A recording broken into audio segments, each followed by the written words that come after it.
guys? J'espère que vous allez bien. Aujourd'hui, on se retrouve dans une nouvelle vidéo Back to School parce que, eh oui, c'est bientôt la rentrée pour certains.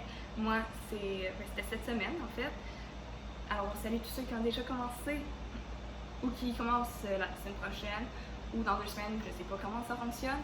Alors, j'ai quand même décidé cette année de faire des vidéos Back to School pour vous divertir parce qu'avec les rentrées particulières qu'on a eues l'année passée et qu'on vous risquez sûrement d'avoir cette année, pourquoi pas vous divertir? Sauf qu'aujourd'hui, en fait, c'est des conseils que je vais vous donner pour être peut-être plus organisé. Parce que moi, honnêtement, je procrastine beaucoup. Tu sais, oui, je suis organisée dans un sens, mais je procrastine et c'est ça mon problème. Donc, si ça vous intéresse, restez à l'écoute. It is very hot out here.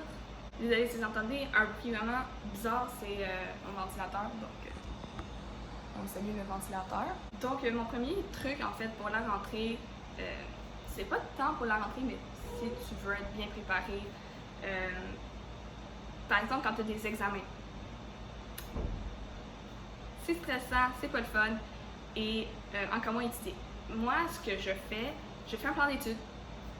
Dans le fond, tu vas sur un logiciel comme Google Doc ou Word, puis, en fait, en général, votre prof est censé vous fournir la matière qui est à l'étude pour un examen. Et avec ces points-là, dans le fond, dans ton plan d'études, tu fais chaque point, puis tu cherches dans les cahiers ou les notes de cours de votre prof et vous écrivez en fait exactement ce qui est écrit par rapport à ce point-là. Vous pouvez rechercher sur Internet. Si par exemple c'est des photos, vous pouvez chercher ça sur Google, les copier, les coller dans votre document. Vous pouvez ensuite l'imprimer, l'étudier et l'amener partout avec vous, à l'école, vraiment partout. Et essayer de l'apprendre par cœur si vous voulez. Des fois, ça peut être utile, surtout quand c'est du par cœur. Mais, tu sais, connaître aussi les stratégies, les techniques que votre prof veut que vous utilisiez, par exemple en chimie, les méthodes de calcul. Bref, voilà. Vous avez juste à faire un plan d'études et ça peut aider quand même pas mal. Parce qu'en même temps de faire ton plan d'études, ben, tu révises la matière, fait que ça te rentre plus dans la tête. Bref, c'est quand même assez bon de faire un plan d'études, si vous en faites pas. Mon deuxième truc, en fait, ça serait, encore une fois, pour étudier.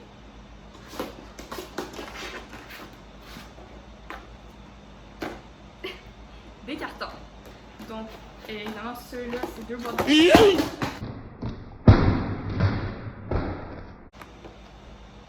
Je suis vraiment désolée, le voisin d'en bas. Tu sais, mettons, là, ça c'est bio.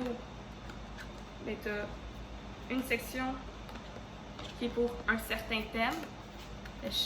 Là, après, tu fais, dans l'endos, j'écris tous les thèmes, le nombre de questions qu'il y a par thème, la première question et la réponse est sur le dos. Fait que si, mettons, tu veux demander une question à quelqu'un, tu fais ça et tu as la réponse dans ta face. Et voilà, c'est aussi un bon moyen d'étude.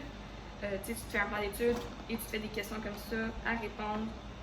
Ça peut quand même aider plusieurs. Si vous préférez mieux juste utiliser un plan d'études, c'est pour vous aussi. Évidemment, moi, c'est des trucs que je vous offre. Vous les prenez et vous en faites ce que vous voulez. Le prochain truc, bon, évidemment, là, c'est mon agenda à moi du cégep. Donc, évidemment que, si on va se dire tout de suite, moi, laisse-moi tourner mes pages. Tu sais, moi, j'organise ça comme ça. Chaque cours a sa propre couleur. Donc, vous pouvez voir mon horaire. Mais là-dedans, c'est juste mon horaire scolaire. Mais vous pouvez vous procurer un agenda qui n'est pas, pas organisé selon des périodes ou whatever. Vraiment pas un agenda scolaire, dans le fond. J'aurais juste pu dire ça aussi. Puis, vous pouvez écrire, genre, mettons, votre horaire de la journée. Comme, à telle heure, j'ai ça. De telle heure à telle heure, je vais faire ça. Et vous pouvez vous organiser de cette façon-là. Donc, un agenda, évidemment, pour noter vos devoirs, toujours utile. Je veux dire, c'est la seule façon que je me rappelle c'était quoi mes devoirs. J'allais jamais sur le site, au secondaire. Moi, c'était quoi ça, mon nom? Genre, le plus riz portail. Moi, j'allais jamais sur le portail, ou très rarement. J'y allais seulement en temps de COVID. Vers la fin de l'année, c'est là que j'y allais parce que mes cours se donnaient en ligne, dans le fond. Puis j'allais, puis là, Omnivox, ben là, j'y vais plus souvent. parce que j'ai pas vraiment le choix. Mais si vous êtes une personne comme moi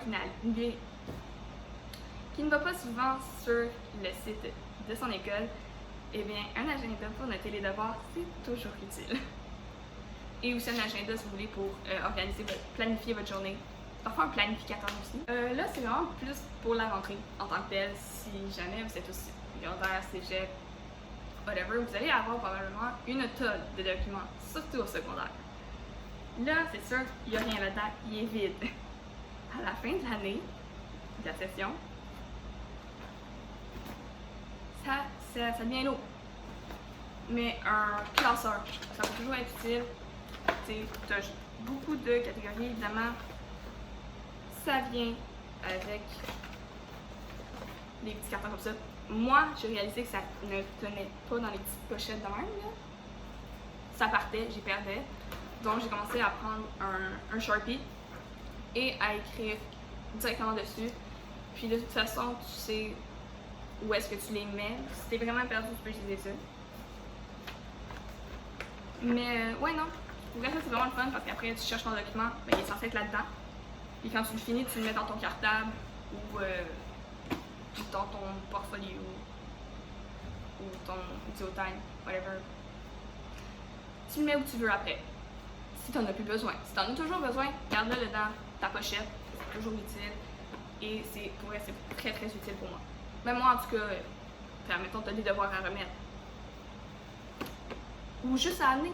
Ça te fait moins lourd dans ton sac que d'amener littéralement ton gros cartable et tu cherches tes notes là-dedans, tu amènes ça avec toi, tu le laisses là-dedans. You're in business.